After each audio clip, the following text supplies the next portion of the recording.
j'appartenais à la jeunesse communiste à ce moment-là, bon, depuis j'ai évolué, mais à ce moment-là j'appartenais à la jeunesse communiste. Et puis en 1939, on a interdit le Parti communiste, en 1939, et on a commencé les internements pour indésirables. On ne pouvait pas parler de résistance à l'époque.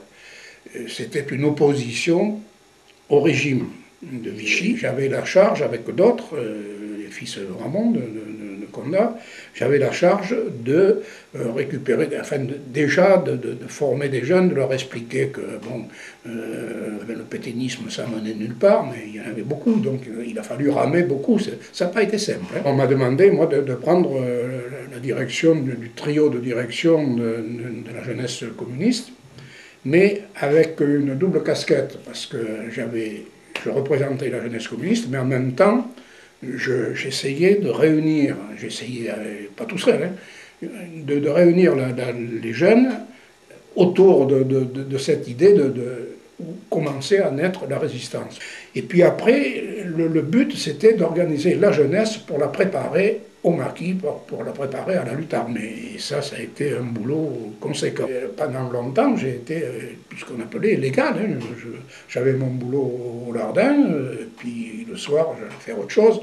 Mais bon, ça a passé ici, personne n'a trouvé, sauf à un moment où c'est un gendarme de Terrasson qui est venu trouver mes parents et puis qui leur a dit que bon, il ne savait pas ce que je faisais, j'avais déjà un frère qui était dans les bois, donc il a dit, je ne sais pas ce qu'il veut faire, mais dites-lui il vaudrait mieux qu'il s'évapore un peu.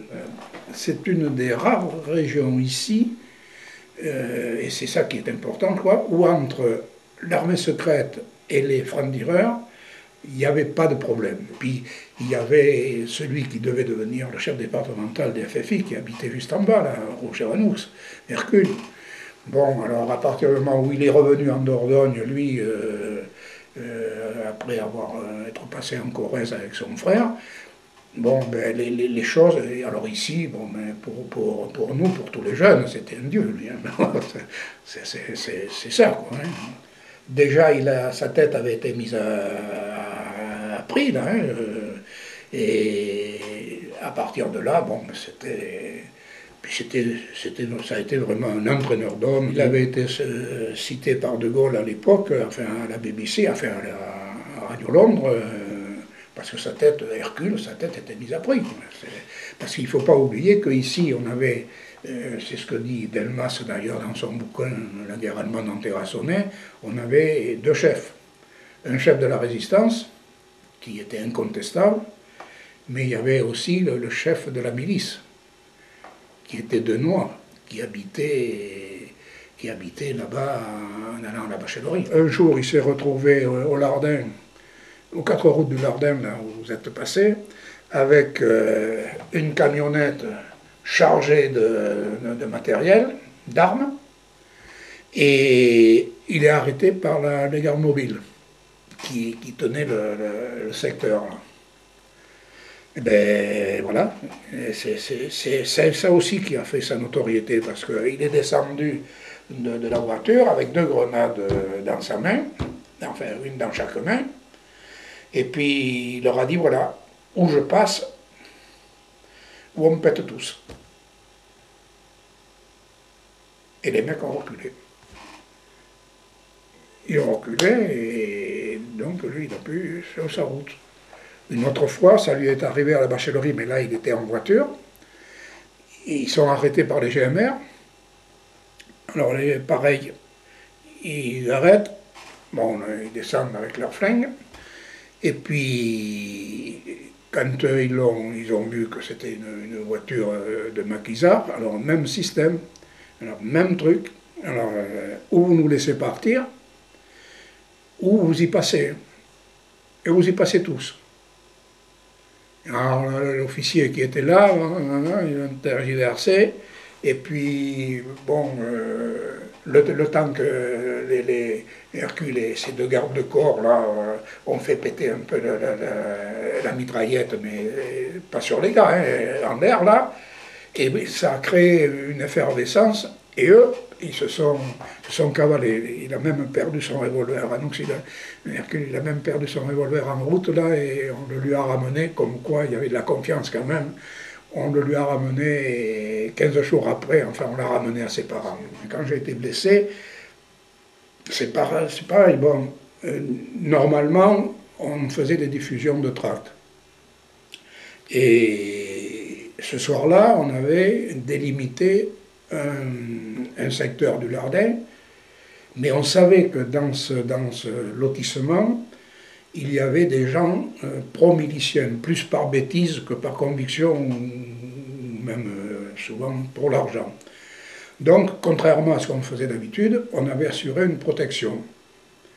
Et moi, j'ai toujours pensé que s'il y a eu cette échauffourée, mais enfin ça a été vraiment très bref, hein, c'est que le gars en question dans le coin a dû signaler au mec qui était à la bachellerie qu'on était en train de bricoler là, et ils ont envoyé une voiture, et puis voilà, ils ont tiré, hein, bon, moi j'en ai pris une, et puis voilà, bon, puis c'est tout. Hein. Alors on m'a ramené, parce que mes parents habitaient en bas là, on m'a ramené là, les copains m'ont ramené là comme ils ont pu, et 3 jours après quand même, on m'a amené à Clairvivre, parce que c'était le seul établissement, c'était la faculté de Strasbourg qui était repliée à Clairvivre, et le médecin qui était le doyen de la fac avait accepté de soigner les maquisards. Et alors que Périgueux, Brive n'acceptait pas de le faire. J'ai été opéré le 11 mars, et le 25 ou le 26 mars, on nous expédiait. Donc je me faisais les pansements tout seul. Il y avait des morceaux d'os qui sortaient, jusqu'au moment où, je ne sais pas comment, il y a l'assistante sociale des papeteries, là,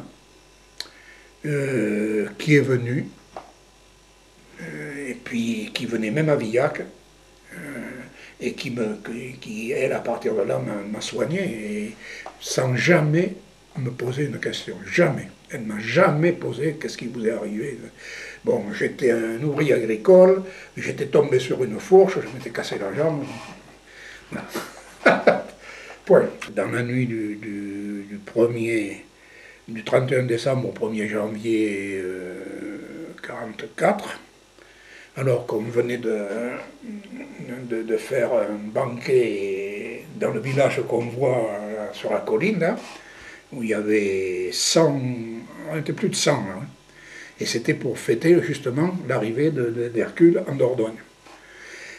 Mais il y avait toute la résistance terrassonnaise, tous les gens qui étaient même encore légaux, et d'ailleurs ça a été tellement su quand même qu'ils ont fait brûler la maison, la division Bremer a fait brûler la maison le 31 mars. Là.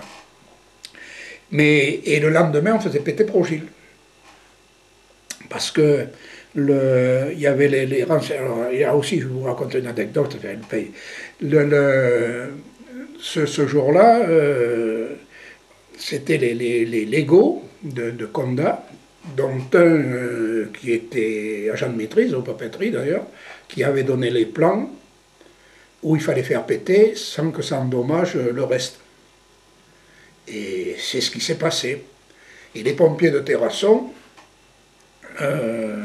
sont venus éteindre le feu, mais parmi les gens qui sont venus éteindre le feu, se trouvaient des gens qui avaient fait péter. Ce qui est important, me semble-t-il, moi, c'est le pourquoi on en est arrivé là et pourquoi nous avons fait ça. C'est ça, la mémoire. Et avec, par voie de la conséquence que ça a entraîné. Hein, et ce que nous espérions que ça entraîne après. Et finalement, bon, on est souvent bien déçus, mais bon. Après, il y a quand même eu notre grand truc, c'était quand même le Conseil national de la résistance. Ça, c'est quelque chose où tout avait été prévu et avec tout le monde, les partis politiques, les syndicats. tout ça avait fait que le Conseil national de la résistance, en février 43, oui, en mai 43 plutôt, 27 mai 43, voilà, c'est ça, en mai 43, décide de l'organisation de la société après la libération. Parce que ce qu'il ne faut pas oublier, c'est que les Américains avaient déjà prévu de coloniser pour un temps la France. La monnaie était prête, tout était, l'administration était prête, et grâce à De Gaulle, grâce à De Gaulle et les forces françaises libres, conjuguées avec les forces françaises de l'intérieur, ont fait que De Gaulle a pu s'asseoir, parce qu'il a été contesté quand même pas mal de temps. Et avec l'apport de Jean Moulin, qui a réussi à mutualiser tous ces mouvements de résistance et partis politiques et syndicats, et réussir à faire ce Conseil national de la résistance, faisait que c'était notre avenir, c'était la planche d'avenir. Et nous nous bataillons d'ailleurs toujours pour ça. Parce que c'est vrai que c'est quelque chose de formidable.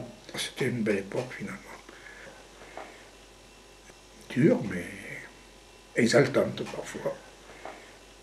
Et puis, je dis toujours ça, c'était cette inconscience de la jeunesse, conscient de ce qu'on faisait, mais inconscient des conséquences que ça pouvait entraîner. Voilà.